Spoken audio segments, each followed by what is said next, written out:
चलिए देखिए, आप लोगों का आज का रिवीजन क्लास है। आप लोगों की रिवीजन क्लास में आपका टॉपिक है बायोटेक्नोलॉजी का। ठीक, फर्स्ट चैप्टर है आपका बायोटेक्नोलॉजी का। बायोटेक्नोलॉजी में प्रिंसिपल्स वगैरह आपको समझना है। इसमें आपको प्रिंसिपल में सबसे पहले आपको समझना है जो बायोटेक्नोलॉजी है, इस वर्ड का मतलब क्या है, आपको मीनिंग सबसे पहले समझना है। बायो और टेक्नोलॉजी, अब आप इसको ऐसे डिवाइड करिएगा, बायो और प्लस क्या, टेक्नोलॉजी। जब हम लोग बायोटेक्नोलॉजी की बात करते हैं, बायो शब्द आप लोग सब लोग जिससे परिचित हैं अच्छी तरह से। जब भी आप बायोलॉजी में बायो शब्द सुनते हैं तो आपके दिमाग में कहीं ना कहीं किसकी बात आती है, लिविंग ऑर्गेनिज्म। किसकी? Living organism.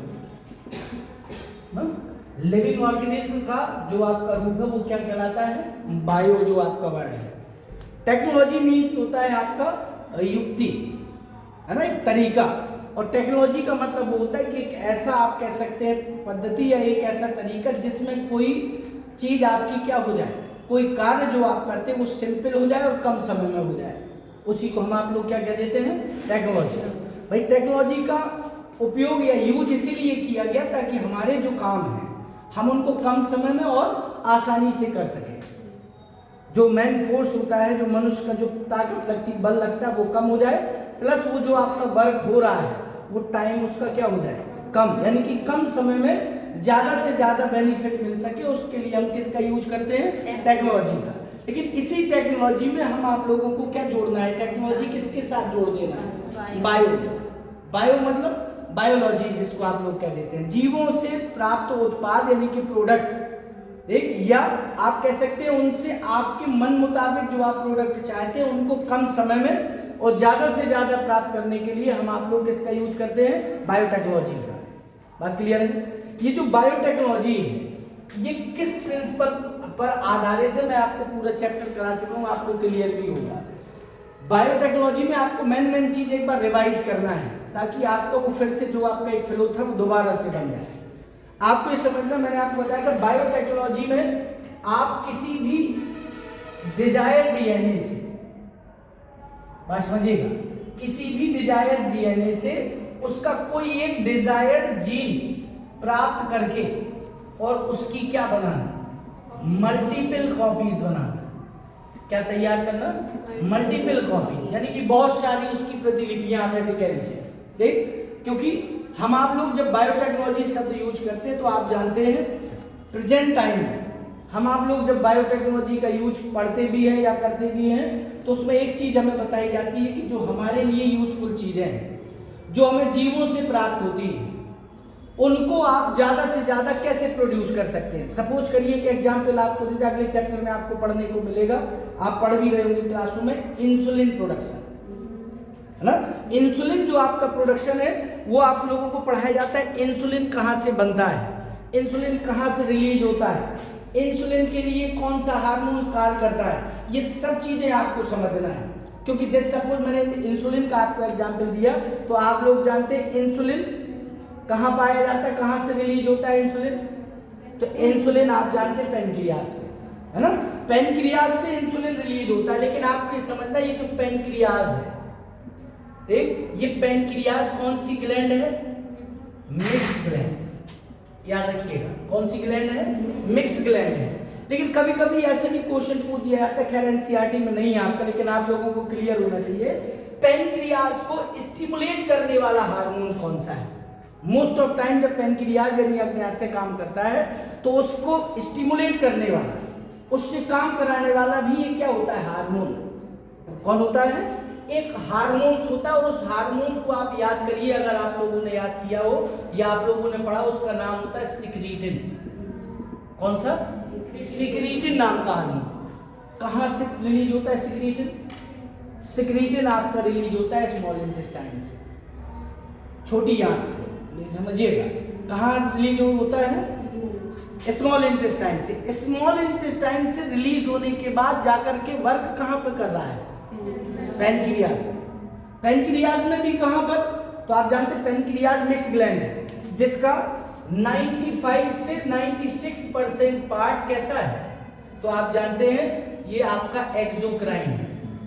कैसा है, एक्सोक्राइन मतलब बहिस्रावी, है ना। आप लोगों ने ग्लैंड पढ़ी है ना, ग्लैंड 3 टाइप की होती है, एंडोक्राइन, एक्सोक्राइन और मिक्स होती है।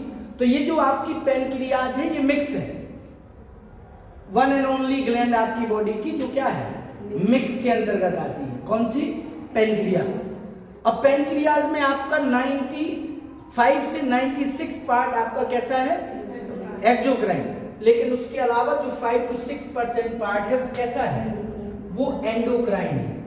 बात समझिएगा। और एंडोक्राइन है तो जाहिर सी बात है आपका क्या रिलीज करता होगा, तो आप जानते हैं रिलीज करता होगा क्या, हार्मोन्स। भाई हार्मोन्स कहां से रिलीज होते हैं, एंडोक्राइन ग्लैंड से।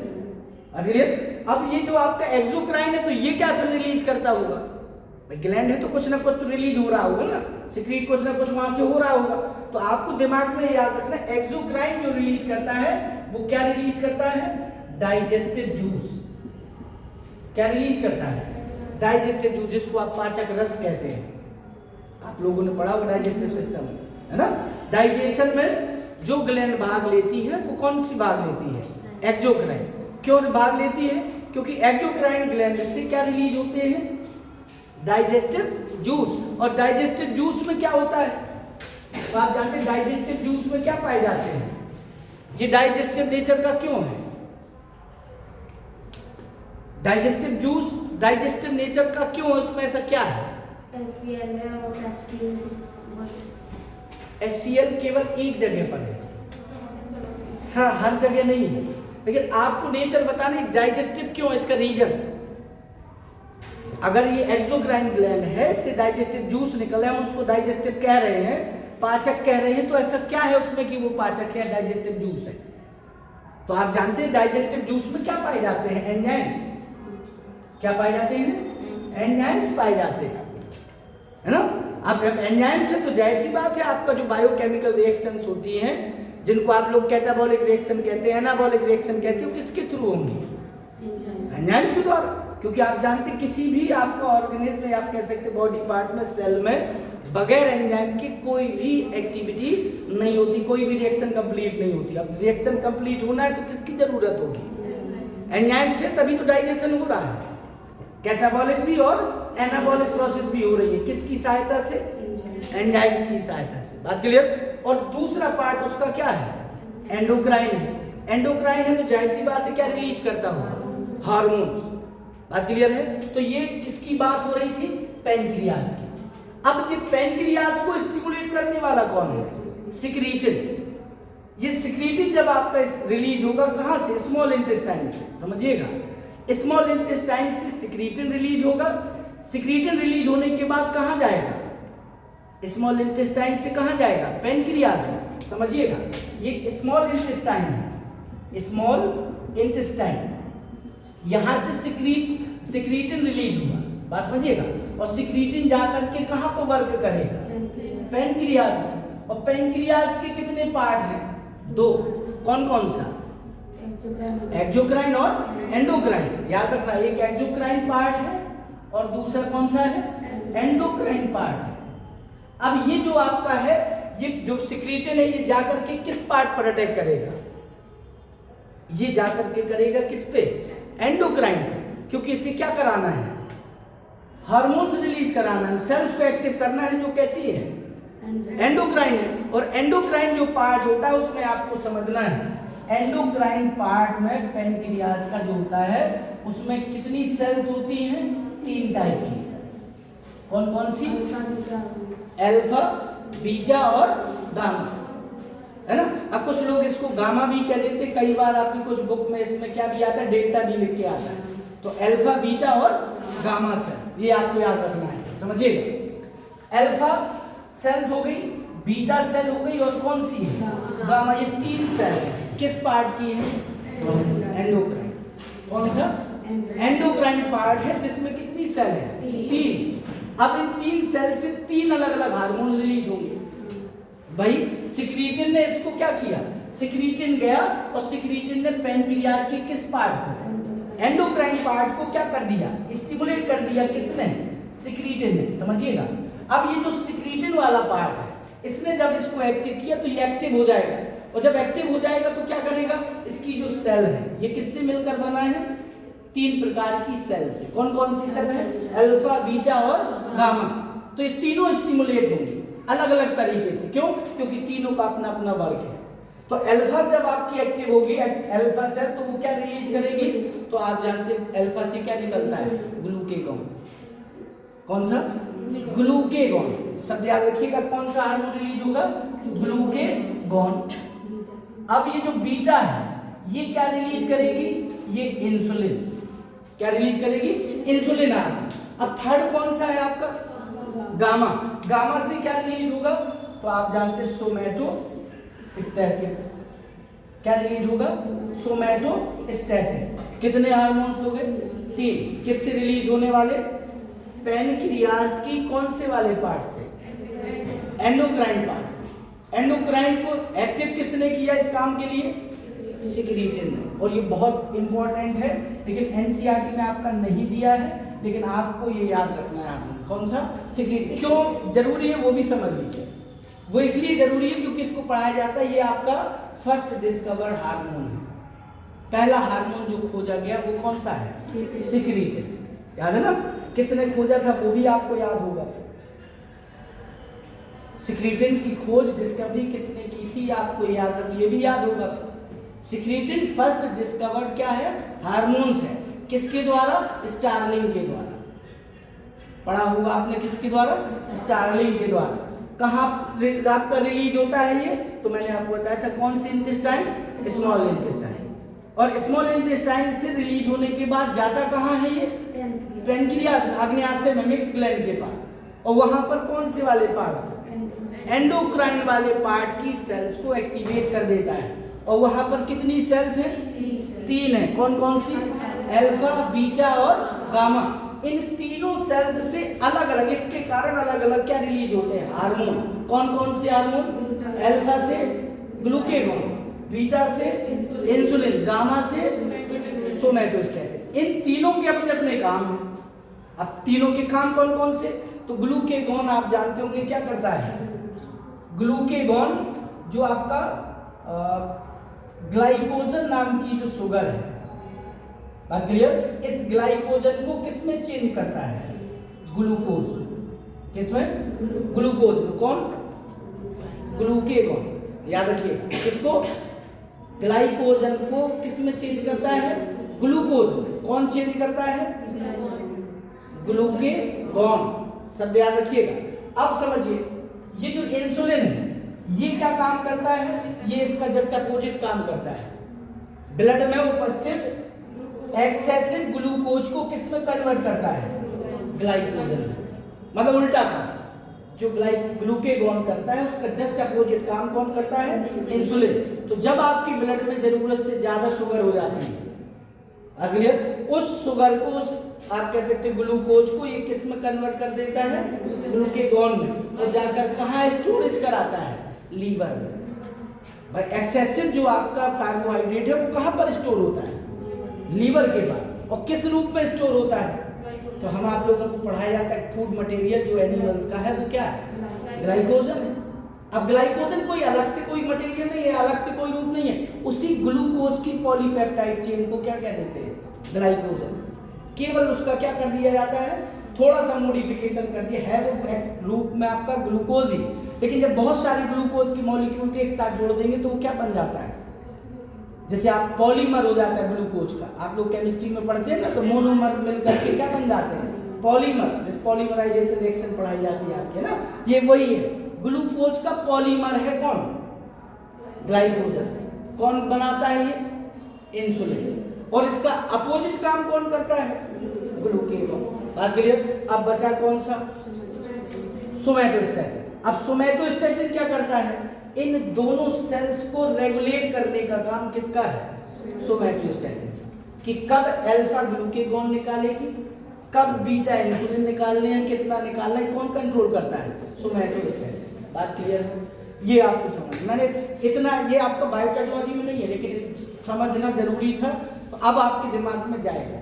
अब समझिए ये इंसुलिन है, मैं आपको इसका एग्जाम्पल दे रहा था। अब आपको अगर क्लियर है तो आपके दिमाग में बात सारी जाएगी। इंसुलिन का काम क्या है? आपकी बॉडी में जो एक्सेसिव अमाउंट है किसकी? शुगर की, ग्लूकोज की। अगर आप एनिमल की बात कर लेंगे तो हम आप लोगों में भी बात करें, अगर आप मैमल्स में, स्तनधारियों में, तो ग्लूकोज की। अब आप लोग ग्लूकोज जब ज़्यादा लेंगे तो जाहिर सी बात है कि जब अमाउंट एक्सेसिव हो जाएगा तो उसको ज़रूरत से ज़्यादा चीज़ों को कहीं ना कहीं क्या किया जाएगा, मॉडिफाई करके कहीं ना कहीं रिजर्व में रखा जाएगा।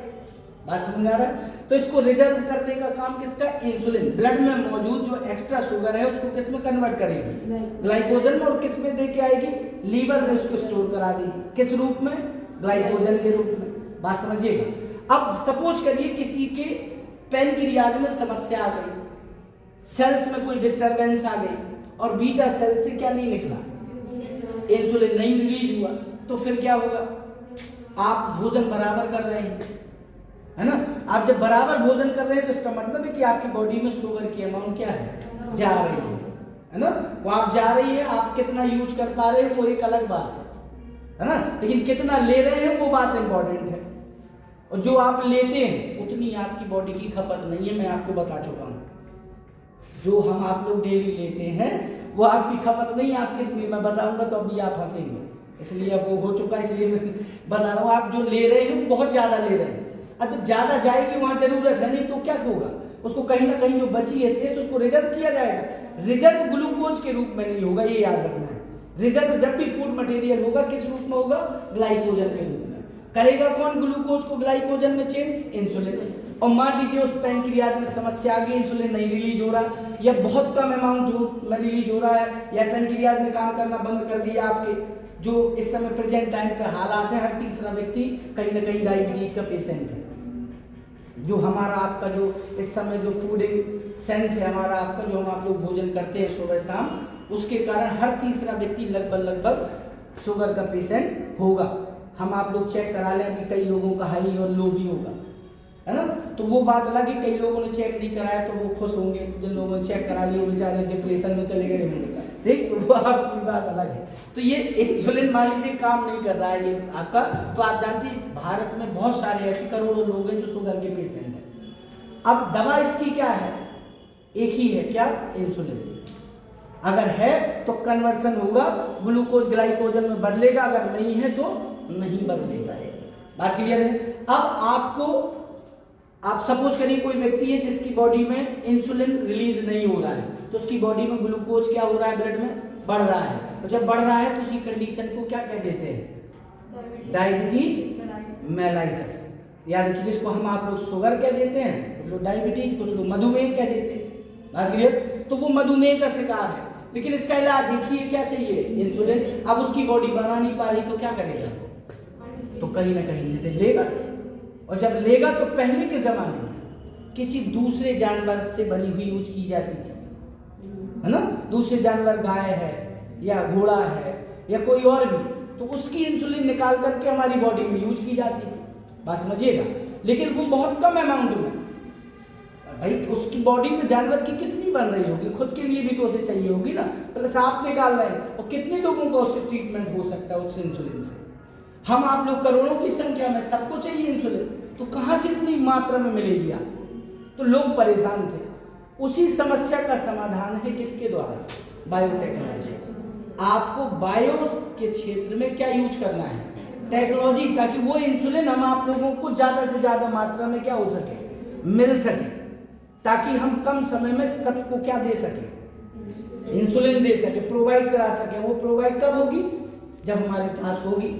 और होगी कब? जब हम उनको एक्सेसिव मटेरियल में बना रहे होंगे। और बनेगी कब?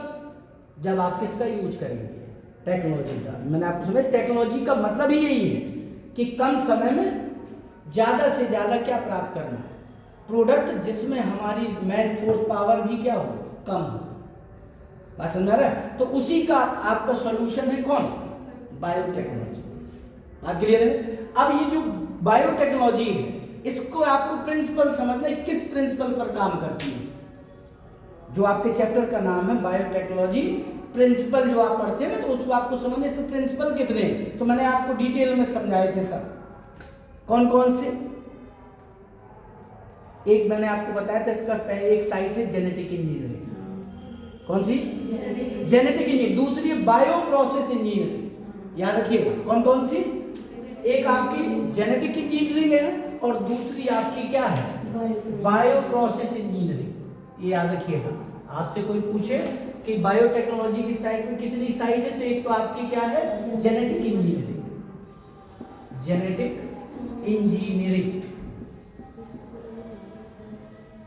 और एक आपकी मैंने आपको बताया कौन सी है, bio process engineering, bio process engineering. ये दो साइड है, बात क्लियर। ये दो आप, इसमें सबसे मोस्ट वो कौन सी है, जेनेटिक इंजीनियरिंग, जिसकी बारे में बात होती है उस चैप्टर में, बात क्लियर। अब जेनेटिक इंजीनियरिंग का मतलब क्या है, जेनेटिक शब्द से आपको समझ जाता है, जिसमें हम लोग जेनेटिक मटेरियल का क्या करेंगे, इंजीनियरिंग यूज करके देंगे या इंजीनियरिंग कर देंगे। इंजीनियरिंग मतलब क्या होता है, उसका हेर फेर, तोड़ना, जोड़ना, नए तरीके से अपने अकॉर्डिंग फिर बनाना, उसी को क्या कह देते हैं, इंजीनियरिंग। तो हम आप लोगों को इस साइट के अंतर्गत क्या करना है, जो जेनेटिक मटेरियल है, जो DNA, most of time genetic material क्या होता है, डीएनए। तो डीएनए में ही हम आप लोगों को क्या करना है, काट छाट करके जो सही है उसको रखना है, जो सही नहीं उसको क्या करना है, हटाना है, बस यही काम है। इसको क्या बोलते हैं, जेनेटिक इंजीनियरिंग, बात क्लियर है। अब जेनेटिक इंजीनियरिंग की कैसे जाती है उसको आपको एक बार समझना है, फिर उसके बाद आपको डीपली जानना है समझना। एक बार पहले ओरल ऐसे रफली एक बार समझ लेंगे। देखिए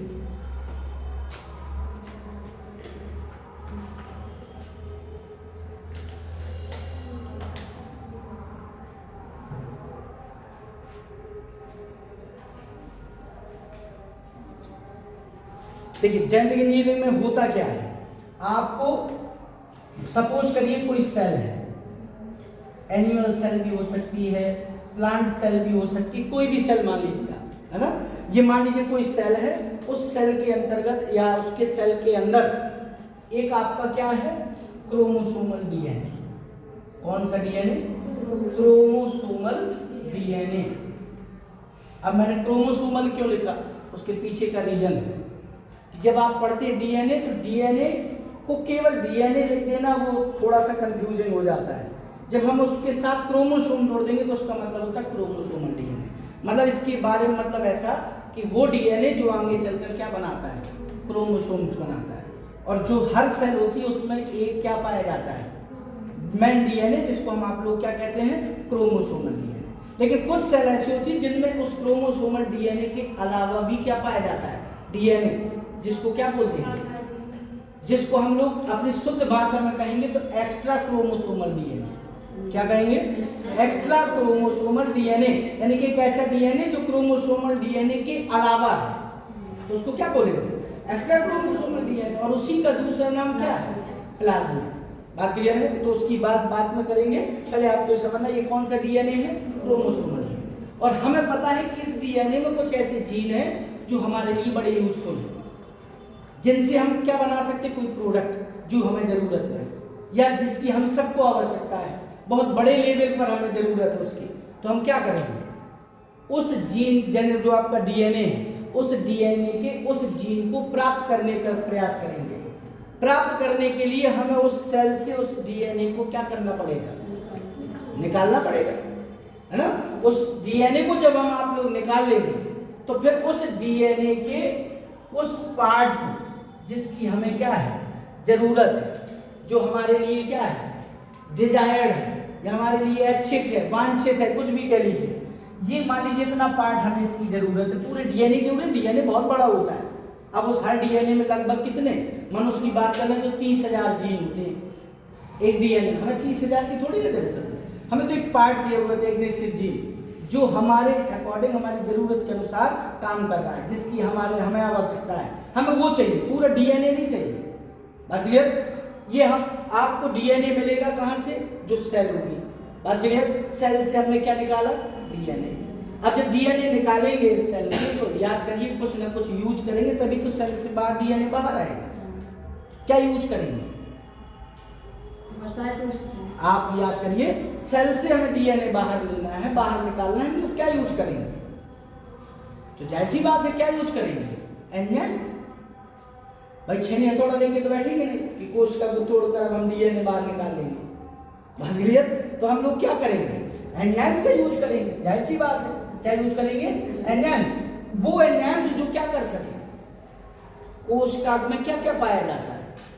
तो कोशिका में अगर पौधे की सेल है या माइक्रो ऑर्गेनिज्म बैक्टीरिया सेल है या फंगल सेल है तो सेल वॉल होगी, बाहर होगी ना। अगर एनिमल सेल है तो फिर केवल प्लाज्मा मेम्ब्रेन या सेल मेम्ब्रेन होगी। बात क्लियर? यही है ना दोनों। तो आउटर जो सिक्योरिटी है उस सेल की वो या तो सेल वॉल है या सेल मेम्ब्रेन है। तो पहले हम क्या तोड़ेंगे? सेल वॉल या सेल मेम्ब्रेन। भाई हमें किसी के घर में घुसना है, बिना बुलाए घुसना है, तो कुछ ना कुछ तरीका तो अपनाएंगे, तो कुछ ना कुछ तोड़े के घुसेंगे, है ना।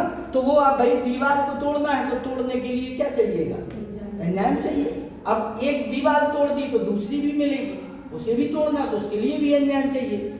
फिर उसको तोड़ दिया तो तीसरी भी मिलेगी, क्योंकि भाई न्यूक्लियर मेम्ब्रेन भी है। भाई डीएनए किसके अंदर है? न्यूक्लियस के अंदर है। अब न्यूक्लियस के चारों ओर क्या है? Double layer nuclear membrane. तो आप लोगों को न्यूक्लियर मेम्ब्रेन भी तोड़ना है। तो आप सोचे हम एक ही चीज से तीनों तोड़ देंगे, तो ऐसा नहीं है। सबका अपना अपना कंपोजिशन है, सबका अपना अपना स्ट्रक्चरल मॉन्यूमेंट है ना। तो उसके लिए अलग अलग टाइप का क्या चाहिए? एंजाइम्स भी चाहिए। बात क्लियर है? और जब आप ये सब तोड़ देंगे तो जाहिर सी बात है अब आपके लिए रास्ता खाली है, आप उसको निकाल लेंगे बाहर। कौन आ जाएगा? डीएनए। लेकिन हमें डीएनए नहीं चाहिए, मैंने फिर बताया, हमें केवल उसका एक क्या चाहिए? एक जीन चाहिए। अब 30,000 जीन में से एक जीन आपको सिलेक्ट करना है जो आपके लिए आवश्यक है। बात क्लियर? तो उस जीन को निकालने के लिए पहले उस टुकड़े को क्या करना पड़ेगा? काटना भी तो पड़ेगा ना। तो हम आप लोग क्या करेंगे? इसके टुकड़े करने के लिए एक विशिष्ट किसका यूज करेंगे? कैंची का, है ना। अब वो कैंची कौन सी है? तो आप जानते हैं, रेस्ट्रिक्शन एंडोन्यूक्लियेज। बात क्लियर? तो वो न्यूक्लियेज आपको एंजाइम यूज करने पड़ेंगे। बात क्लियर है ना। तो पहले तोड़ने के लिए एंजाइम, फिर किसके लिए? फिर काटने के लिए एंजाइम। तो तोड़ने वाले क्या कहलाते हैं? जब तोड़ेंगे, चीजों को डाइजेस्ट करेंगे, तो उन एंजाइम्स को क्या कहा जाएगा? उन एंजाइम को कहा जाता है लाइएजेज। क्या कहा जाएगा? लाइएजेज। बात समझिएगा। और जब आप लोग उसको तोड़ देंगे तो फिर काटने में जो यूज होगा वो क्या कहलाएंगे? एक होंगे लाइएजेज। बात समझिएगा। दूसरे कौन से होंगे? एक दूसरे होंगे न्यूक्लियेजेज। बात क्लियर? कितने टाइप के एंजाइम यूज करेंगे आप? 2 टाइप के। कौन कौन से? लाइएजेज और न्यूक्लियेजेज। लाइएजेज क्या है? लाइएजेज कौन है? जो सेल के स्ट्रक्चर को क्या करने वाले हैं? तोड़ने वाले हैं। सेल वॉल है, सेल मेम्ब्रेन है, न्यूक्लियर मेम्ब्रेन है, इनको कट तोड़ने वाले कौन है? लाइएजेज। बात क्लियर? तोड़ने के बाद जो डीएनए मिलेगा आपको, उसको कट करने वाले कौन है? न्यूक्लियेजेज है। लाइएजेज मैंने आपको बताए थे सब कौन कौन से लाइएजेज यूज करते हैं। आप लोगों में से सबको शायद लगभग याद भी होंगे, है ना। लाइएजेज याद होंगे ना, क्या क्या तोड़ना है। तो सबसे पहले हम स्टार्ट करेंगे सेल वॉल से। सेल वॉल किससे बनी होती है? प्लांट की सेल है तो सेलुलोज की बनी है। बैक्टीरियल सेल है तो किसकी बनी है? पेप्टाइडोग्लाइकन की बनी है ना। अगर आपकी फंगल सेल है तो फिर आप जानते हैं किसकी बनी होगी? काइटिन की बनी होगी। तो तीनों के लिए अलग अलग टाइप का एंजाइम चाहिए ना, एक एंजाइम थोड़ी तीनों तोड़ेगा। प्लांट की सेल के लिए जो सेलुलोज की बनी है उसके लिए क्या चाहिए? सेलुलोज को डाइजेस्ट करने वाला कौन? तो सेलुलेज। कौन होगा? सेलुलेज होता है ना। अगर मान लीजिए काइटिन की बनी है, फंगल सेल है, मान लीजिए ये प्लांट सेल हो गई और ये कौन सी हो गई? फंगल सेल हो गई। काइटिन की बनी है तो क्या चाहिए? तो फिर काइटिनेज भी चाहिए, है ना। और अगर बैक्टीरियल सेल है तो किसकी बनी होगी? पेप्टाइडोग्लाइकन की। पेप्टाइडोग्लाइकन। और पेप्टाइडोग्लाइकन से बनी है तो फिर क्या चाहिए? तो फिर लाइसोजाइम चाहिए। क्या चाहिए? लाइसोजाइम चाहिए। ये 3 चाहिए ना आपको। तो मैन तो यही 3 है। कौन कौन से? सेलुलेज, काइटिनेज और लाइसोजाइम।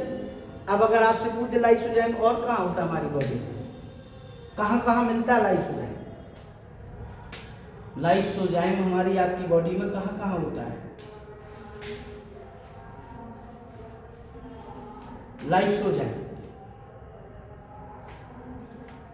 नहीं पता ना? आंसुओं में होता है ना?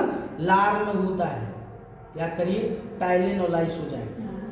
पसीने में होता है ना? लाइसोजाइम, याद रखिएगा। उसी लाइसोजाइम का यूज करना है, क्या करने के लिए? अब क्यों होता है, थोड़ा दिमाग लगाओ, ये क्लियर हो गया होगा तो वो समझ में आ जाएगा क्यों होता है, क्यों होता होगा, किसके लिए होता होगा। ये क्या तोड़ता है लाइसोजाइम? पेप्टाइडोग्लाइकन। पेप्टाइडोग्लाइकन किसमें है? बैक्टीरिया में। और आपके अंदर कौन जाता है? Mostly bacteria. तो अंदर ना जाए इसलिए बॉडी में इम्यून सिस्टम आपका वर्क कर रहा है, क्या करने के लिए? आपको हानिकारक बैक्टीरिया से बचाने के लिए। तो वो कैसे बचेगा? जब उस बैक्टीरिया को क्या किया जाएगा? तोड़ दिया जाएगा। अब तोड़ने वाला कौन है? लाइसोजाइम। सपोज करिए आप गए किसी ट्राली में, है ना, बाहर लगी होगी कोई चाट की या कोई वैसा फास्ट फूड टाइप का, और आप गए, आपने तुरंत लिया, वो खुले में रखे, है ना, आपने तुरंत चटनी डाली और तुरंत मुंह के अंदर। सपोज करिए उसमें कितने बैक्टीरिया होंगे? आपके हाथों में लाखों बैक्टीरिया होंगे, आप कितने भी अच्छी तरीके से धुल के आए होंगे, डेटॉल एटॉल डाल के आए होंगे, लेकिन फिर भी बचे रहेंगे, है ना। और आपने उसको लिया तो वो कहाँ जाएंगे? अंदर। अंदर जाने ना पाए उसके लिए सलाइवा में, लार में क्या है? लाइसोजाइम भाई, क्योंकि सबसे बड़ा जो इस जाने का रास्ता है वो मुंह है ना, और ये जीभ ही सब कराती है टेस्ट के लिए, है ना। तो वो जो खतरनाक जो एरिया है वहां पर आपके लार है और वहां पर क्या है? लाइसोजाइम है। दूसरा, आपके हेयर्स के जो पोर है एपिडर्मिस में, है ना, उनके थ्रू भी अंदर एंटर करते, तो वहीं से क्या भी आएगा? वो भाई वो भी सोचता है बॉडी, तुम कहाँ से प्रवेश करोगे, हम वहीं से लाइसोजाइम छोड़ देंगे। असर नहीं आ रहा है? आंखों से घुसोगे तो पसीना छोड़ देंगे, वहां पे भी लाइसोजाइम है। पोर से घुसोगे तो वहां से भी क्या छोड़ेंगे? वहां से भी पसीना आएगा, तो वहां से भी लाइसोजाइम है। मतलब पूरी तरह से प्रोटेक्शन है हम आपकी। बात समझ आ रहा है? आप समझिए, ये 3 हो गया। लेकिन क्या आपका दीवार भर तोड़ने से काम चलेगा क्या? मान लीजिए दीवार टूट गई, थोड़ी देर के सेल मेम्ब्रेन टूट गई, है ना, ऐसा होता है ना, ये टूट गया सब कुछ, लेकिन अभी क्या रह गई? अभी क्या रह गई? सेल मेम्ब्रेन भी तो रह गई, न्यूक्लियर मेम्ब्रेन भी तो रह गई ना। तो सेल मेम्ब्रेन और न्यूक्लियर मेम्ब्रेन, इनको तोड़ने के लिए क्या यूज किया जाएगा? वो अलग से भी एंजाइम आएगा, वो यही थोड़ी तोड़ेंगे। तो उनके लिए कौन है? तो याद करिए, उनको मैंने एक स्पेशल नाम बताया था, उनको हम आप लोग क्या कहते हैं? डिटर्जेंट। क्या यूज करते हैं? डिटर्जेंट। डिटर्जेंट कौन? तो डिटर्जेंट आपको याद रखना है, डिटर्जेंट कौन से वाले? जिनको पेक्टिनेज कहते हैं। और क्या कहते हैं? पेक्टिनेज, याद रखिएगा। वो डिटर्जेंट नहीं है, वो साबुन और डिटर्जेंट वाला, है ना, ये पेक्टिनेज कहलाता है, याद रखना है आपको, ठीक। वो पेक्टिनेज यूज करेंगे हम आपको, क्या तोड़ने के लिए? Cell membrane. बात क्लियर है? अब उसके बाद आपको याद रखना है, कौन मिलेगा आपको बाहर? कौन मिलेगा? डीएनए। और जब डीएनए मिलेगा तो उसको कट कराना है, तो उसके लिए कौन से फिर यूज होंगे?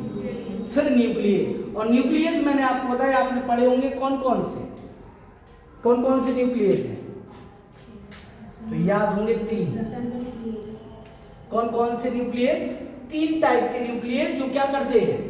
डीएनए को कट करने का काम करते हैं। ये कैंची मान लीजिए, ऐसे 2 कैंची है। अब ये कैंची कौन? एंजाइम। कौन से एंजाइम? कौन से एंजाइम? Nucleus enzyme. कितने प्रकार के न्यूक्लियस हैं? 3 प्रकार के। कौन कौन से? एक्सोन्यूक्लियस। कौन से? समझते जाइएगा, एक्सोन्यूक्लियस। दूसरे कौन से? एंडोन्यूक्लियस। फिर तीसरे कौन से? तीसरे कौन से? Restriction endonuclease. कौन सा? Restriction endonuclease. ये याद रखिएगा। कितने हो गए? 3। कौन कौन से? एक्सोन्यूक्लियस, एंडोन्यूक्लियस और रेस्ट्रिक्शन एंडोन्यूक्लियस। ये 3 है। अब कुछ लोग कंफ्यूज हो जाते हैं किसमें? एंडोन्यूक्लियस और किसमें? Restriction endonuclease. कंफ्यूजन दोनों अलग अलग है, दोनों अलग अलग टाइप का काम करते हैं। बताएंगे क्यों? एक्सो मीन्स क्या है, इस शब्द को समझिए, एक्सो इस शब्द को समझिए क्या है, एंडो, क्या है, एंडो। बात क्लियर। एक्सो मीन्स क्या होता है, बाहर, एक्सो मीन्स बाहर, एंडो मीन्स अंदर। मतलब ये डीएनए है, सपोज करिए ये डीएनए है, ऐसे 5 to 3 और 3 to 5, बात समझिए। इसमें यहां पर आपके बेस पेयर होंगे ना, ऐसे ये आपका ए है, इधर सी, इधर जी, इधर जी, इधर सी, कुछ भी है ना। तो जो बाहर से कट मारे डीएनए, बाहर से काटने का जो काम करे, कहां पर, सिरों में, जो एंड्स होते हैं डीएनए के, आगे और पीछे, वहां से जो कट करे उसे क्या कहेंगे, वो एक्सोन्यूक्लियस। बात क्लियर। और जो अंदर से कहीं से काटे वो एंडोन्यूक्लियस। कितने प्रकार के हैं, 2। कौन कौन से, एक्सो और एंडो। अब एक तीसरा है कौन सा, रेस्ट्रिक्शन। अब तीनों का अंतर समझना है आपको। ये जो आपके एक्सोन्यूक्लियस है, ये किसी एक स्ट्रैंड पर कट लगाएंगे। सपोज करिए उन्होंने 5 to 3 वाली चेन पर कट मार दिया, तो अब ये दूसरी वाली पर कट नहीं लगाएंगे, एक बार में केवल एक स्ट्रैंड कट करना। ये किसका काम है, वो भी बाहर। ये कौन करेगा, एक्सोन्यूक्लियस। एंडोन्यूक्लियस भी क्या करेगा, अंदर कट लगाएगा कहीं पर, लेकिन एक बार में एक स्ट्रैंड पर कट लगाएगा। वो एक ही काटेगा, दूसरा स्ट्रैंड नहीं काटेगा। ये बात वो कहाँ काटेगा, केवल एक चेन काट देगा। ये काट दिया उसने इधर, दूसरी वाली को टच नहीं करेगा। ये एंडोन्यूक्लियस है।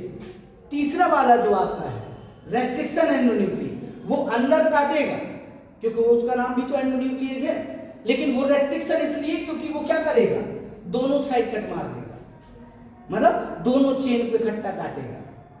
बात समझ आ रहा। इसलिए कितने प्रकार के हैं, 3। याद रहेंगे कौन कौन से, एक्सोन्यूक्लियस, एंडोन्यूक्लियस और रेस्ट्रिक्शन। क्या अंतर आया तीनों में समझ में। एक्सोन्यूक्लियस बाहर कट मारेगा, वो भी एक स्ट्रैंड पर। एंडोन्यूक्लियस अंदर कट मारेगा, दोनों एक स्ट्रैंड पर। रेस्ट्रिक्शन एंडोन्यूक्लियस अंदर कट मारेगा, दोनों स्ट्रैंड पर। याद जाएगा। इसलिए यूज कौन सा किया जाता है, क्योंकि हमें तो भाई पूरा जीन लेना है ना, और जीन मतलब टुकड़ा, तो दोनों साइड की चेन काट के ले लो। बात क्लियर। तो वही चीज, तो हमें मान लीजिए इतना ये काटना है, तो हम किसको यूज करेंगे, रेस्ट्रिक्शन एंडोन्यूक्लियस। बात क्लियर। अब इस रेस्ट्रिक्शन एंडोन्यूक्लियस के द्वारा जब आपको वो टुकड़ा या डिजायर्ड जीन या जीन ऑफ इंटरेस्ट भी कहते हैं इसी को, वो जो मिल जाएगा, तो फिर आप उस जीन की क्या कराएंगे, बहुत सारी मल्टीपल कॉपी। क्यों, क्योंकि वो जीन एक लिमिट मात्र का आपको प्रोडक्ट देगा, प्रोटीन बनाएगा। हम आपको क्या चाहिए, लार्ज स्केल पर प्रोटीन चाहिए, तो वो बनेगा कब, जब उसकी कॉपी क्या हो आपके पास, ज्यादा। और ज्यादा कॉपी के लिए क्या करना पड़ेगा, ज्यादा कॉपी प्राप्त करने के लिए कम समय में क्या यूज करना पड़ेगा, बड़ी फोटोकॉपी की मशीन। हम आप लोग जेरोक्स कराने जाते हैं, तो जेरोक्स कराने जाते तो एक छोटी वाली मशीन रखे रहता है, एक बड़ी वाली रखे रहता है। तो अगर आपको कम चाहिए तो आप किस पे दे देते, तो वो छोटी वाली पे रख देता है। 1 कॉपी चाहिए, 2 कॉपी चाहिए, उसने रखा, बटन दबाए, दे दिया। अब आपको लाखों चाहिए, तो कहते भैया वो प्रिंटर मेरा काम नहीं करेगा, बड़ी वाली में लगाओ, कम समय में ज्यादा कॉपी। बात क्लियर। तो इसके लिए क्या चाहिए, एक बड़ी फोटोकॉपी की मशीन चाहिए, जेरोक्स की मशीन। और वो मशीन इधर कौन है, तो वो आपकी जो मशीन है उसका नाम है एक्स्ट्रा क्रोमोसोमल डीएनए, जिसका नाम क्या है, प्लाज्मिड। और वो कहाँ है, वो कुछ के पास है, सबके पास नहीं है। अगर सबके पास होता तो हमें दूसरे के पास जाने की जरूरत क्या थी। भाई हमारे घर में अगर मशीन है तो हम क्यों दुकान ढूंढेंगे, खुद के घर में नहीं कर लेंगे, है ना। अब उसके पास नहीं है, सबके पास नहीं है, इसलिए जिसके पास है उसको ढूंढना पड़ेगा। तो क्या करना पड़ेगा आपको, एक वेक्टर या प्लाज्मिड चुनना पड़ेगा, है ना। और प्लाज्मिड या वेक्टर का चुनाव किसी न किसी बैक्टीरिया या किससे, बैक्टीरियोफेज से होगा। भाई रेस्ट्रिक्शन एंडोन्यूक्लियस या एक्स्ट्रा क्रोमोसोमल डीएनए में 2 ही चीज आती है, या तो बैक्टीरिया या फिर बैक्टीरियोफेज, जिसको आप वायरस कहते हैं, रेट्रोवायरस, है ना। कौन कौन, या तो बैक्टीरिया का प्लाज्मिड या फिर बैक्टीरियोफेज का। तो अब बैक्टीरिया में भी प्लाज्मिड आप समझिए, आप उसके लिए यूज क्या करेंगे, आपको चाहिए प्लाज्मिड, आपके पास आपका डिजायर्ड जीन आ गया, आपको जिस जीन की बहुत सारी कॉपियां बनानी थी वो आपको मिल गया। अब आपको क्या चाहिए, अब आपको चाहिए एक तो क्या वेक्टर जो क्या कर सके, उस डिजायर्ड जीन को अपने साथ क्या करा दे, जोड़ करके उसकी मल्टीपल क्या बना सके, कॉपियां। और मल्टीपल कॉपियां बनाने की क्षमता किसके पास है, प्लाज्मिड के पास। ये मान लीजिए कोई बैक्टीरियल सेल है, इस बैक्टीरियल सेल में एक आपका कौन सा है, क्रोमोसोमल डीएनए जो होता है सबके पास, है ना। इसके पास एक आपका एक्स्ट्रा में आपका क्या है, डीएनए है जो सर्कुलर और डबल स्ट्रैंडेड होता है। ये भी याद रखना, कैसा होता है, सर्कुलर डबल स्ट्रैंडेड, वृत्ताकार और 2 पॉलीन्यूक्लियोटाइड चेन का बना हुआ जैसा होता है। बात क्लियर। तो ये जो आपका एक्स्ट्रा क्रोमोसोमल डीएनए है, एक्स्ट्रा क्रोमोसोमल डीएनए, इस एक्स्ट्रा क्रोमोसोमल डीएनए को ही हम आप लोग क्या कहते हैं, प्लाज्मिड, जो किसकी तरह काम करता है, वेक्टर की तरह। ये आपको याद रखना है। बात क्लियर। अब बात इधर आती के सर बैक्टीरिया निकाला हमने, इसको क्या किया, वेक्टर बना लिया, प्लाज्मिड बना लिया, तो किसी को भी बना लिया वेक्टर। तो ऐसे किसी को नहीं वेक्टर बनाना है, उसकी अपनी क्या होती है, कुछ उसकी अपनी कुछ विशेषताएं होती हैं। आपको ढूंढना पड़ेगा कि हम आप लोग किसको वेक्टर बना सकते हैं, है ना। जैसे सपोज करिए हमें किसी काम के लिए किसी व्यक्ति को चुनना है, तो ऐसा थोड़ी कि राह चलते किसी को पकड़ लाएंगे। सपोज करिए हम आपको वो लेंटर डलवाना है ना, तो हम आप लोग जाएं और किसी ऐसे व्यक्ति को पकड़ लाएं जिसने कभी शैनी न वो न पकड़ी हो, क्या कन्नी है, उससे कहते भैया चलो, वो बेचारा मिट्टी डोरा देगा, चलो तो मैं लेंटर डालना है, और ला के उसको टंगा दो अपनी छत पे, तो डालो लेंटर। वो क्या डालेगा, वो कह देगा मैंने तो पहली बार देखा है ना। लेबर वो भी है, लेबर वो काम वो भी कर रहा है, देखिए मेहनती वो भी है, मेहनती वो भी होगा जो लेंटर डालेगा, लेकिन दोनों के काम में क्या है, डिफरेंस है। हम ऐसे ही किसी को क्या नहीं बना लेंगे, प्लाज्मिड। हमने देखा एक बैक्टीरिया है, उसमें एक जो आपका एक्स्ट्रा क्रोमोसोमल डीएनए है, उनका बस यही प्लाज्मिड है हमारा, ऐसा नहीं होगा। बात क्लियर। हम आप लोगों को वही वेक्टर या प्लाज्मिड चुनना है जो हमारी शर्तें पूरी करता हो, जो हमारे अकॉर्डिंग काम करे, तो वही उसी को हम क्या चुनेंगे, वेक्टर। बात क्लियर। तो वो आपको शर्तें आपको बताएंगे, लेकिन आपको अभी इतना समझना है कि हमें उसके लिए क्या चाहिए, प्लाज्मिड चाहिए, वेक्टर चाहिए। वो हमको किससे मिल जाएगा, या तो किसी बैक्टीरियल सेल से, बैक्टीरियल सेल से, या फिर किसके द्वारा, बैक्टीरियोफेजेस के द्वारा। ये याद रखना है। बात क्लियर। इनमें से कोई भी एक, किसी का भी है प्लाज्मिड। बात क्लियर। आप समझिए, मोस्ट ऑफ टाइम आप कह सकते हैं सबसे ज्यादा कॉपी करने की क्षमता किसके पास है, बैक्टीरिया के पास या बैक्टीरियोफेज के पास, किसके पास होगा, इसके प्लाज्मिड में बैक्टीरिया के कि बैक्टीरियोफेज के प्लाज्मिड। तो आपको याद रखना है, आपको प्रेफर करना है किसका, बैक्टीरियोफेज। इसके प्लाज्मिड में सबसे ज्यादा क्षमता होती है क्या करने की, कॉपीज करने की, रिप्लिकेशन करने की, आप ऐसे कह लो डुप्लीकेशन करने की, अपने जैसी कॉपी बनाने की। बात क्लियर है। किसके पास है क्षमता, बैक्टीरियोफेज। बात क्लियर है। तो आपको ये समझना है बैक्टीरियोफेज ज्यादा मोस्टली सुटेबल होता है। वो बात अलग है कि हम आप लोग क्या यूज करते हैं, बैक्टीरियल सेल यूज करते हैं। बात क्लियर है, याद हो जाएगा। अब सपोज करिए हमने इसको बाहर निकाल लिया, इसको ये आपका क्या निकाल लिया आपने, प्लाज्मिड। अब इस प्लाज्मिड में आपका जो निकाला हुआ क्या है, जीन है। मान सपोज करिए ये डिजायर्ड जीन है आपका पूरा जो आपका बना है। अब इस जीन को हमें इसके साथ क्या करना है, जोड़ना भी तो है। जोड़ना क्यों है, क्योंकि ये क्या करेगा, इसको कॉपी करने, जब अपने आप को रिप्लिकेट करेगा तो साथ में इसका भी क्या हो सके, रिप्लिकेशन हो सके। तो इसको इसके साथ क्या करना है, जोड़ना है। बात क्लियर। तो इसको आपने जिस रेस्ट्रिक्शन एंडोन्यूक्लिएज एंजाइम से काटा था, किसी न किसी से तो काटा होगा ना। अभी आपको बताएंगे कौन कौन से होते, कितने प्रकार के, वो भी बताएंगे। बस आप इतना याद कर लीजिए कि ये जो आपके रेस्ट्रिक्शन एंडोन्यूक्लिएज हैं लगभग 900 प्लस खोजे जा चुके हैं अभी तक वर्तमान समय में। कितने, 900 से भी ज्यादा, 1000 की संख्या में पहुंच गए होंगे। बात क्लियर? किससे खोजे गए हैं? बैक्टीरिया से। कितने बैक्टीरिया से? 230 अलग अलग स्ट्रेन वाले बैक्टीरिया। बैक्टीरिया नहीं अलग अलग, बैक्टीरिया का क्या अलग अलग? स्ट्रेन। याद रखिएगा, आप लोगों ने पढ़ा होगा रफ स्ट्रेन, स्मूथ स्ट्रेन पढ़ा है ना। वो अलग अलग 230 स्ट्रेन वाले जो बैक्टीरिया हैं उनसे कितने 900 से ज्यादा रेस्ट्रिक्शन एंडोन्यूक्लियेज क्या किए जा चुके हैं? खोजे जा चुके वर्तमान में, प्रेजेंट समय में। बात क्लियर? अब जिससे आपने इसको काटा होगा उस डीएनए से, बहुत बड़ा डीएनए था आपके पास, आपने एक टुकड़ा काटा है ना उसका, तो किसी न किसी कैंची का यूज किया होगा। कैंची मतलब रेस्ट्रिक्शन एंडोन्यूक्लियेज। जिस रेस्ट्रिक्शन एंडोन्यूक्लियेज से आपने इधर काटा, उसी रेस्ट्रिक्शन एंडोन्यूक्लियेज से आपको क्या कट करना है?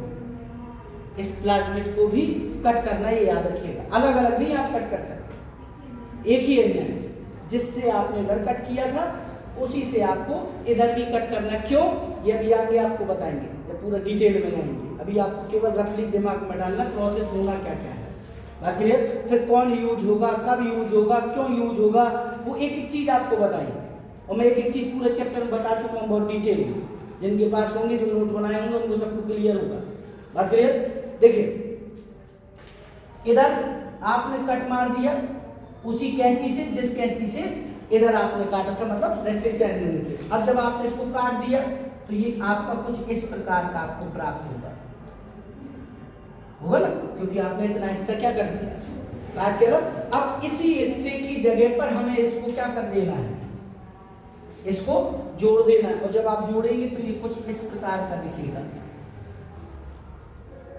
ये डिजाइन जीन हो गया, और इस साइड आपका वो जो प्लाज्मिड था वो उसकी चेन हो गई ना। तो ये क्या बन गया? ये आपने क्या बनाया? डीएनए है ना ये। लेकिन ये डीएनए कैसा है? जिसको आपने काट करके नए तरीके से बनाया। और जब काट के नई तरीके से बनाया तो इसको क्या कहा गया? आरडीएनए। आपका रिकॉम्बिनेंट डीएनए, क्योंकि आपने इसमें रिकॉम्बिनेशन किया है। किसी के जीन हटा करके किसी जीन को क्या कर दिया है? ऐड करके नई तरीके से आपने डीएनए तैयार किया, तो उसका नाम क्या होगा? आरडीएनए। पूरा नाम रिकॉम्बिनेंट डीएनए, पुनर्योगज डीएनए भी कह देते हैं हिंदी में। बात क्लियर है? ये आपका आरडीएनए बन गया।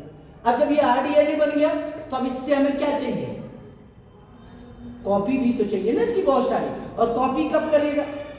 जब इसको एक परफेक्ट क्या मिलेगा? होस्ट, जिसके अंदर जाकर ये क्या कर सके। भाई इसको कंडीशन भी तो चाहिए ना, बाहर निकल के थोड़ी बहुत डुप्लीकेशन करने लगेगा, क्योंकि उसके लिए उसे एंजाइम्स वगैरह भी तो चाहिए ना। तो उसके लिए इसको एक क्या चाहिए? Suitable host. अब सुटेबल होस्ट कोई भी बैक्टीरियल सेल हो सकती है। सपोज ई कोलाई मान लीजिए, कौन सा? तो इस होस्ट के अंदर इस प्लाज्मिड को हमने क्या कराया? एंटर करा दिया। बात समझिएगा, ये इसको आप ऐसे ही बना लीजिए।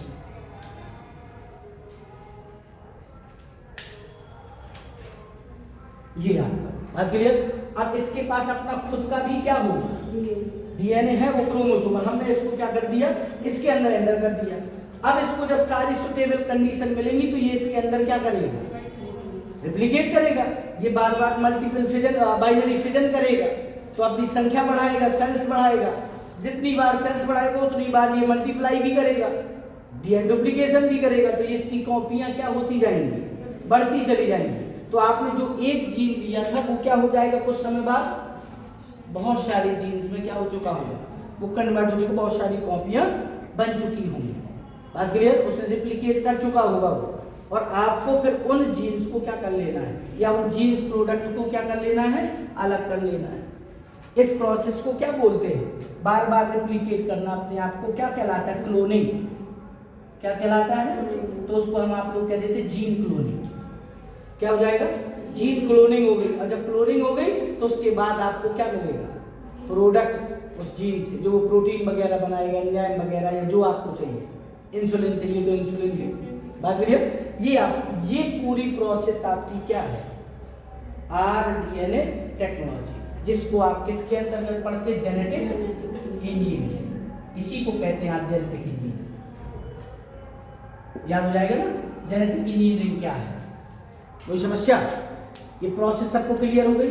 कोई सब अब इसको आपको डिटेल में समझना है, तो डिटेल में एक बार आपको समझाने के लिए आप स्टार्ट करेंगे जहाँ से आपने एंजाइम आपको समझ में आ गए होंगे कौन कौन से यूज करने हैं निकालने के लिए। कौन कौन से एंजाइम यूज होंगे? लाइएज। लाइएजेस में कौन कौन से? पहला सेलुलेज, काइटिनेज, लाइसोजाइम। उसके बाद आपको सेल मेम्ब्रेन तोड़ना है तो आप न्यूक्लियस नहीं, डिटर्जेंट बताए थे, पेक्टिनेज वगैरह। क्या चाहिए? पेक्टिनेज। और पेक्टिनेज के बाद फिर आपको डीएनए निकालना है, तो फिर उसके लिए न्यूक्लियेज, क्योंकि उससे हमें क्या तोड़ना है, वो आपको कह सकते वो स्ट्रैंड अलग करना है जिसकी आपको क्या है जरूरत है, वो जीन आपको, वो टुकड़ा स्ट्रैंड आप कह लीजिए। तो उसके लिए न्यूक्लियेज, और न्यूक्लियेज कितने हैं? 3। कौन कौन से? एक्सोन्यूक्लियेज, एंडोन्यूक्लियेज, रेस्ट्रिक्शन एंडोन्यूक्लियेज। बात क्लियर है? एक्सोन्यूक्लियेज क्या करता है? डीएनए के बाहरी खंडों पर किसी एक स्ट्रैंड पर क्या लगाता है? कट करता है। एंडोन्यूक्लियस क्या करता है? डीएनए के अंदर पार्ट पर किसी एक स्ट्रैंड पर क्या करता है? कट लगाता है। रेस्ट्रिक्शन एंडोन्यूक्लियस डीएनए के अंदर की तरफ दोनों स्ट्रैंड पर कट लगाता है। याद रखिए, इसलिए हम आप लोग यूज किसका करते हैं? Restriction endonuclease. बात क्लियर है? कोई समस्या? जब आपको इसका वो gene desired gene of interest वो जो भी है वो आपको मिल जाएगा, तो फिर आप किसकी तलाश करेंगे? किसी एक्स्ट्रा क्रोमोसोमल डीएनए, यानी कि प्लाज्मिड की, जो वेक्टर की तरह काम करे। बात क्लियर? वेक्टर क्यों? क्योंकि वो उसको इसके साथ क्या करना है? जोड़ना है, ताकि वो मल्टीपल क्या कर सके?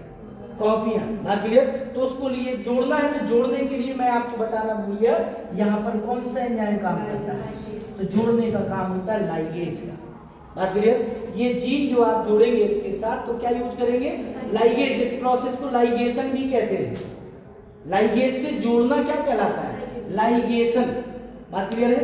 अब जब लाइगेज से जोड़ देंगे तो जो डीएनए बनेगा आपका, वो कौन सा डीएनए? वो आरडीएनए। और आरडीएनए से क्या करना है? होस्ट में ट्रांसफर करना है। तो होस्ट में ट्रांसफर करेंगे तो वो क्या होगा? वहां पर क्लोनिंग होगी। बात क्लियर? जब क्लोनिंग होगी तो आपको मल्टीपल कॉपी प्राप्त होंगी। उन कॉपीज से आपको क्या प्राप्त करना है? प्रोडक्ट। अब वो एंजाइम के फॉर्म में भी हो सकता है, वो प्रोटीन के फॉर्म में भी हो सकता है, या जो आपकी डिजायर है। बात क्लियर? बस ये आपका पूरा प्रोसेस क्या है? Genetic engineering. बात क्लियर है? अब स्टार्ट करेंगे आप लोगों का कहाँ से? आपको ऐसे समझना है, आप सबसे ज्यादा आप जिस पर समझ रहे थे वो थे रेस्ट्रिक्शन एंडोन्यूक्लियस, यही था ना? अब इसके बारे में थोड़ा सा डिटेल में समझ लिया जाए, इसकी चर्चा कर ले, फिर एक एक करके सबकी चर्चा करेंगे डिटेल में। देखिए,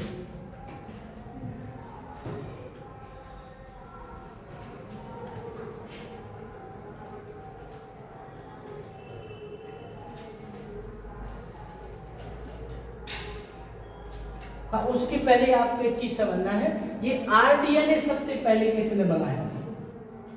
ये आपका दिया एनसीईआरटी और बोयर। स्टैनली कोहेन और हर्बर्ट बोयर।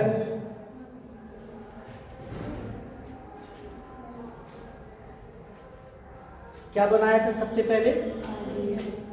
सबसे पहले आरडीएनए जो बनाया था, या स्मॉल आर कर दीजिए इसको, आरडीएनए, वो किसने? हर्बर्ट बोयर और स्टैनली कोहेन। अब कब बनाया था? 1972 में। ये याद रखिएगा। बात क्लियर? किसने? हर्बर्ट बोयर और स्टैनली कोहेन ने सबसे पहली बार किसका यूज किया? तो क्या बनाया था? ये आरडीएनए तैयार किया था। बात क्लियर है? अब कैसे तैयार किया था वो आपको 2 मिनट समझना है। समझिए, इन्होंने क्या किया? ये बैक्टीरिया है, ये क्रोमोसोमल डीएनए, और ये उसके पास एक क्या था? Extra chromosomal DNA. हो गया ये। अब कौन सा डीएनए था ये? तो बैक्टीरिया कौन सा था? कोई बताएगा? किस बैक्टीरिया पर सबसे पहली बार आरडीएनए या प्लाज्मिड से आरडीएनए बनाया गया था? किस बैक्टीरिया का प्लाज्मिड यूज हुआ था? नहीं, इकोलाई नहीं था। याद हो अगर आपको, साल्मोनेला टाइफीम्यूरियम, टाइफीम्यूरियम, ये याद रखना है। कौन सा बैक्टीरिया था? साल्मोनेला टाइफीम्यूरियम, ये याद रखिएगा। बात क्लियर है? इस बैक्टीरिया के प्लाज्मिड को देख करके या तैयार करके उन्होंने प्लाज्मिड या आरडीएनए तैयार किया था। समझिए, इन्होंने इसके दिए प्लाज्मिड को बाहर निकाल करके, मान लीजिए अब अलग अलग कलर से ये प्लाज्मिड निकाला बाहर। इस प्लाज्मिड में इन्होंने क्या काट कर लिया, एक एंटीबायोटिक रेसिस्टेंट जीन था। बात क्लियर? उस जीन को क्या किया, कट कराया इन्होंने, ऐसे समझ लीजिए। ठीक, ये कैंची बना लीजिए, इतना पार्ट काट दिया। काट करके इसको क्या किया, अलग करने के बाद, बात समझिएगा, फिर से उसको क्या कर दिया, फिर वापस जोड़ दिया। और मैंने ये बताया भी था, कभी कभी दिमाग में आता है कि जब जोड़ना था तो काटा क्यों था भाई? अलग से कुछ नहीं जोड़ा तो फिर क्यों काटा, है ना? तो मैंने उस समय समझाया था, किसी लोगों को याद भी होगा जिन्होंने क्लास 10 की होगी। ये इन्होंने इसको काटा तो ये कुछ इस प्रकार से हो गया, एक पार्ट ये हो गया और वो जो पार्ट अलग से काटा था कुछ भाग, वो अलग हो गया ऐसे। बात समझना, ये पार्ट अलग, ये पार्ट। अब फिर इसके बाद इन दोनों को उन्होंने फिर से क्या कर दिया, फिर से उसको जोड़ा। बात समझिए, ये फिर से ऐसे जोड़ दिया वापस उसी को ऐसे, तो ये क्या बन गया, क्या बना, आरडीएनए।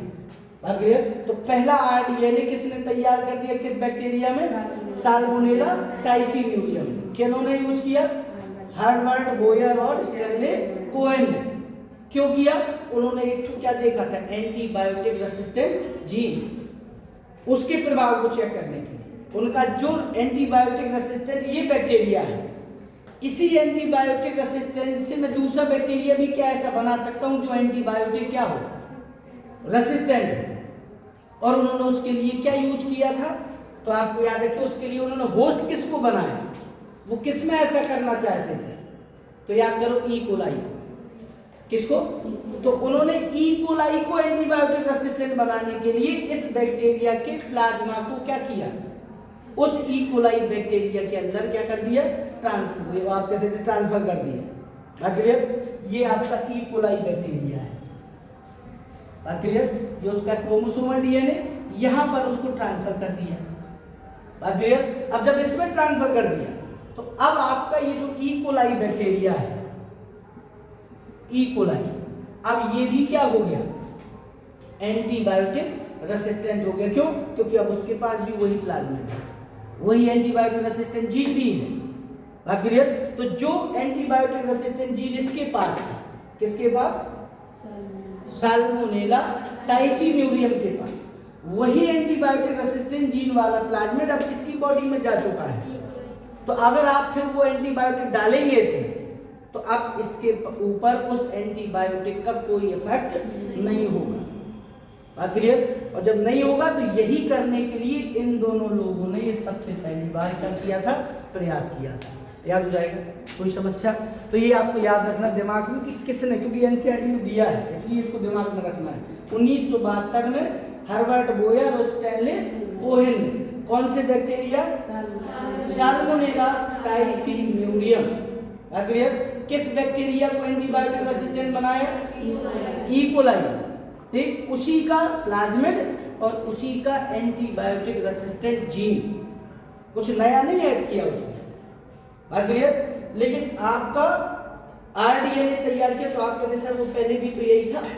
अब मैं आपको बता दूं क्यों किया, उसके पीछे का रीजन ये था कि उनका काटना इसलिए जरूरी था कि नहीं तो वो फिर आरडीएनए कैसे कहलाता, काट के अगर दोबारा नहीं जोड़ते तो फिर वो आरडीएनए कैसे कहलाता, प्लाज्मिड ही ना कहलाता। तो आरडीएनए बनाने के लिए काट कर दोबारा क्या किया, जोड़ना। बात क्लियर? भले ही कुछ चेंज नहीं किया लेकिन काट के क्या किया, दोबारा। तो दोबारा जोड़ने को ही तो पुनर्संयोजन कहते हैं ना। तो उसको पुनर्संयोजित किया गया इसलिए उसका नाम क्या हुआ, आरडीएनए। और फिर उसको किस में ट्रांसफर कर दिया, ई कोलाई। बात क्लियर है? याद हो जाएगा, बस यही समझना था। सबसे पहला आरडीएनए इन दोनों में। अब बात आती है किसकी, जिस एंजाइम की आप बात कर रहे थे, रेस्ट्रिक्शन एंडोन्यूक्लियेज। एंडोन्यूक्लियेज, अब इसकी थोड़ी सी चर्चा कर लेंगे।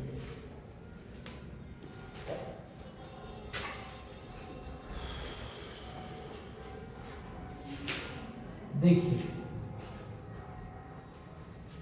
रेस्ट्रिक्शन एंडोन्यूक्लियेज सबसे पहली बार कब खोजा गया? रेस्ट्रिक्शन एंडोन्यूक्लियेज कोई बताएगा? पहला रेस्ट्रिक्शन एंडोन्यूक्लियेज कौन सा था?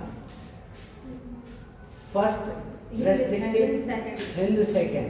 कौन सा था? हिंद सेकेंड, याद रखिएगा, हिंद सेकेंड। ये आपका पहला खोजा गया, या आप कह सकते हैं डिस्कवर किया गया। क्या है? रेस्ट्रिक्शन एंडोन्यूक्लियेज एंजाइम, हिंद सेकेंड। कौन से बैक्टीरिया से? बैक्टीरिया हीमोफिलस इन्फ्लुएंजी, नाम से समझिए, एच से हीमोफिलस, हीमोफिलस, आईएन से इन्फ्लुएंजी। वही है ये इन्फ्लुएंजी जो क्या फैलाता है? निमोनिया। इन्फ्लुएंजा कहते हैं इसको हम आपको, है ना? वो निमोनिया फैलाने वाला, इन्फ्लुएंजा फैलाने वाला बैक्टीरिया जिसका नाम हीमोफिलस इन्फ्लुएंजी, उसी से ये आपका क्या खोजा गया? रेस्ट्रिक्शन एंडोन्यूक्लियेज। अभी मैंने आपको बताया ना, रेस्ट्रिक्शन एंडोन्यूक्लियेज किससे प्राप्त होता है? बैक्टीरिया से। अब बैक्टीरिया से है तो जाहिर सी बात है कोई ना कोई बैक्टीरिया होगा। जिस बैक्टीरिया से खोजा गया उस एंजाइम रेस्ट्रिक्शन एंडोन्यूक्लियेज का नाम भी उसी बैक्टीरिया के आधार पर ही दिया जाता है। अब कैसे दिया जाता है इसको खोजे तरीका, तो मैंने आपको बताया था नामकरण का तरीका क्या होता है। किसी रेस्ट्रिक्शन एंडोन्यूक्लियेज के नामकरण का तरीका, पहला जो वर्ड होता है, सपोज करिए ऐसे समझिए, हिंद सेकेंड लिखा है। फर्स्ट जो आपका टर्म, पहला वर्ड जो आपका होता है वो कैपिटल में, और कैपिटल में जो लिखा होता है वो किसको डिफाइन करता है? जीनस को। किसको? बैक्टीरिया की जीनस। जिस बैक्टीरिया से आपने निकाला है, उसको प्राप्त किया, उसका क्या बताएंगे इधर? जीनस। वो भी किस लेटर में नाम लिखा जाएगा? कैपिटल में। उसके बाद दो वर्ड जो है पीछे के, जो स्मॉल लेटर में लिखे जाते हैं, वो उसकी किसको डिफाइन करते हैं? स्पीशीज को। बात क्लियर? ये स्मॉल लेटर में लिखे जाते हैं। और उसके बाद जो थर्ड है ये स्ट्रेन बताता है, तो इसको कभी कभी कैपिटल में भी लिख देते हैं, कभी कभी स्मॉल में भी यूज कर लेते हैं, स्ट्रेन का लें। बात क्लियर? और लास्ट वाला जो है आपका, ये क्या है? ये आपका होता है जो खोजा गया उस बैक्टीरिया का क्या है? एंजाइम। नंबर ऑफ आप कह सकते हैं एंजाइम, है ना? तो ये किस नंबर का, तो आप इधर लिख सकते हैं नंबर ऑफ एंजाइम, या डिस्कवर्ड एंजाइम, ऐसे कुछ कर लीजिए। बात क्लियर? ये आपका सेकेंड। बस इस प्रकार से इसका नामकरण चेक किया जाता है। जैसे आपने एक सुना होगा इको R1, है ना? इको R1, तो आप इससे समझ सकते हैं इस तरीके से कि इसका नाम ये किस बैक्टीरिया से प्राप्त किया होगा, है ना? ई से ईस्टीरिया हो जाएगा, और CO से कोलाई, और लास्ट जो थर्ड वाली ये जो आपका दिया, ये उसका स्ट्रेन बताएगा। रफ स्मूथ स्ट्रेन होता है ना? और जो ये आपका लिखा है ये आपका क्या है? नंबर ऑफ एंजाइम जो उस बैक्टीरिया से प्राप्त किया गया। बात क्लियर? तो ये आपके इसमें ऐसे और भी बहुत सारे BAM-H1 वगैरह भी है, PBU फर्स्ट है, PBU सेकेंड है ना, PST फर्स्ट है, बहुत सारे भी आप पढ़ेंगे आगे। एक तो आर्टिफिशियल वाला भी है, PBR 322, PUC8, है ना, PBR 322, और एक आपका PUC8, ये आपके आर्टिफिशियल वाले बनाए गए, ये आपके नेचुरल वाले जो आप पढ़ रहे हैं। बात क्लियर? तो ये आपके क्या है? रेस्ट्रिक्शन एंडोन्यूक्लियेज। ये आपको याद रखना है, रेस्ट्रिक्शन एंडोन्यूक्लियेज जो फर्स्ट डिस्कवर हुआ वो कौन सा? हाँ, ये आपको याद रखना है, हिंद सेकेंड। इसके बाद समझिए,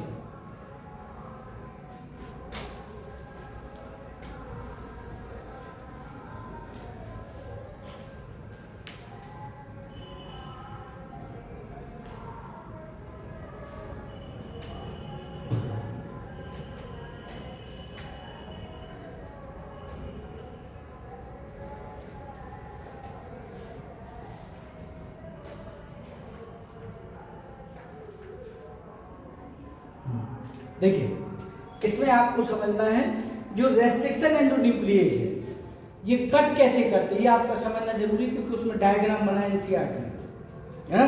और उसके कट करने का जो तरीका है कहाँ से कट करता है, सपोज करिए ये जो आपका ई कोलाई है या सॉरी एंडोप्लाज्मिक सॉरी क्या बता रेस्ट्रिक्शन एंडोन्यूक्लिएज सॉरी जो आपका रेस्ट्रिक्शन एंडोन्यूक्लिएज है आरई, ये मैंने आपको बताया 900 से क्या है ज़्यादा है। अब जब 900 से ज़्यादा है ये प्रत्येक रेस्ट्रिक्शन एंडोन्यूक्लिएज किसी डीएनए पर जब कट मारता है तो वो अपनी एक विशिष्ट जगह पर करता है, ऐसा नहीं कि कहीं पे भी वो कट मार देगा। उसका एक क्या होता है स्पेशल पैलिंड्रोमिक जोन होता है। कौन सा जोन? Palindromic zone. पैलिंड्रोम्स क्या होते हैं? हाँ, जो ऊपर और नीचे यानी कि 5 to 3 एंड की ओर जब पढ़ेंगे तो एक जैसा आपको पढ़ने पर आए।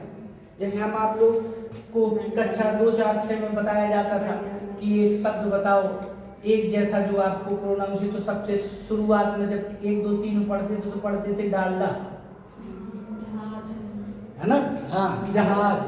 ऐसे फिर थोड़ा बड़े हुए तो फिर पढ़ाया गया मलयालम, कैसे केरली को नहीं जानते थे, है ना? तो जब समझ में आया कि मलयालम एक भाषा होती तो फिर मलयालम पढ़ाया गया, है ना? तो ऐसे शब्द जो इस तरफ से पढ़े तो वही, और इस तरफ से बैकवर्ड पढ़ेंगे तो भी सेम आए, है ना? इस तरफ से पढ़ो तो वही, इस तरफ से पढ़ेंगे तो वही। तो ये जो आपके ऐसे स्पॉट होते हैं किसी डीएनए पर, ऐसे न्यूक्लियोटाइड सीक्वेंस, उन्हीं को क्या कहा जाता है? पैलिंड्रोम। बात क्लियर? क्या कहा जाएगा?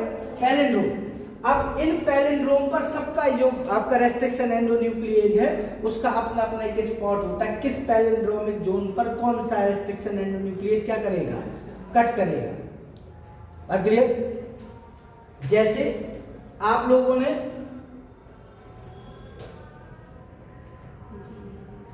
ई को R1 को जैसे ले लीजिए, ई को R1, ये 5 to 3 है, ये 3 to 5 है। बात क्लियर? यहाँ पर ऐसे जीन से आपके जो न्यूक्लियोटाइड बेस है वो होंगे 5 to 3, 3 to 5, है ना? ये दो स्ट्रैंड होते हैं डीएनए में, एक 5 to 3 और एक 3 to 5, दो ही होते हैं ना। अब इन दोनों स्ट्रैंड में से एक सीक्वेंस होता है,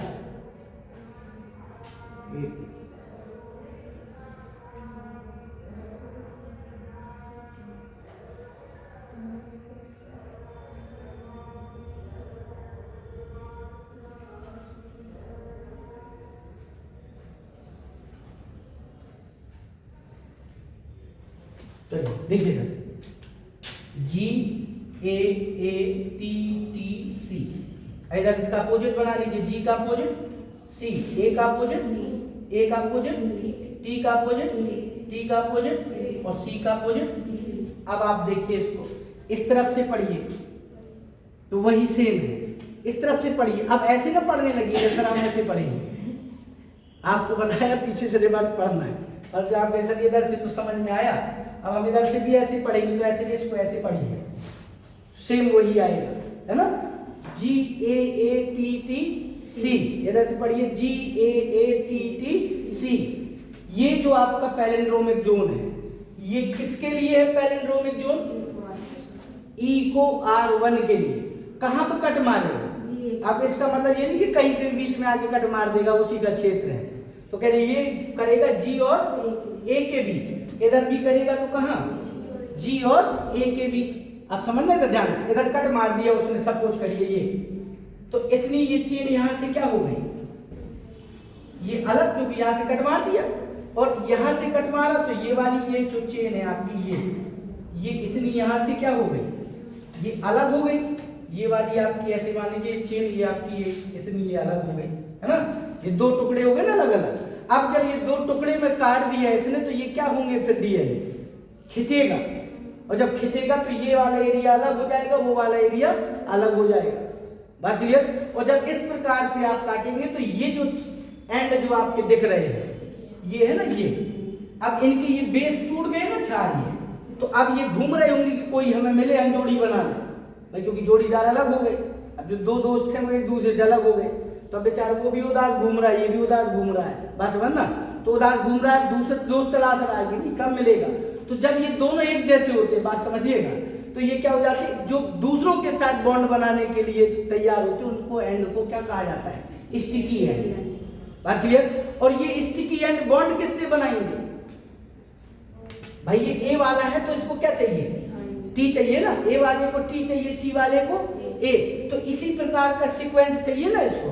तो इसी प्रकार का सीक्वेंस, मान लीजिए आपने ये काट लिया इतना जीन, अब आप इसको लिए घूम रहे हैं किसके साथ जोड़ने के लिए, प्लाज्मिड के पास। तो प्लाज्मिड के पास भी तो ये वाला क्रम होना चाहिए ना इसको जोड़ने के लिए, इसलिए उसको किससे काटा जाएगा, उसी रेस्ट्रिक्शन एंडोन्यूक्लियस से जिसने इसको काटा। क्यों, क्योंकि वो वहीं पे काटेगा ना जहां ये काटा, तभी तो बॉन्ड मिलेंगे एक दूसरे से। इसीलिए मैंने आपको बताया था जिससे प्लाज्मिड काटा जाता है उसी से वो डिजायर्ड जीन काटा जाता है, ताकि उनके जो साइट है ये क्या मिल सके, एक जैसे सेम हो सके, तभी तो स्टिकी एंड कहलाते हैं।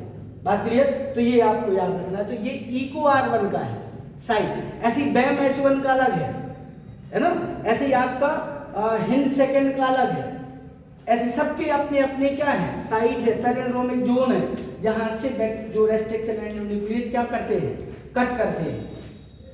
बात क्लियर है। इन्हीं एंड को हम आप लोग कौन से एंड कह देते हैं, स्टिकी एंड, याद रखिएगा, ये स्टिकी एंड कहलाते हैं। अब क्यों कहलाते हैं ये भी क्लियर हो गया होगा, या हम आप लोग पढ़ते कि एंड कैसे हो जाते हैं स्टिकी, क्यों हो जाते हैं वो क्लियर हो गया होगा। बात क्लियर है।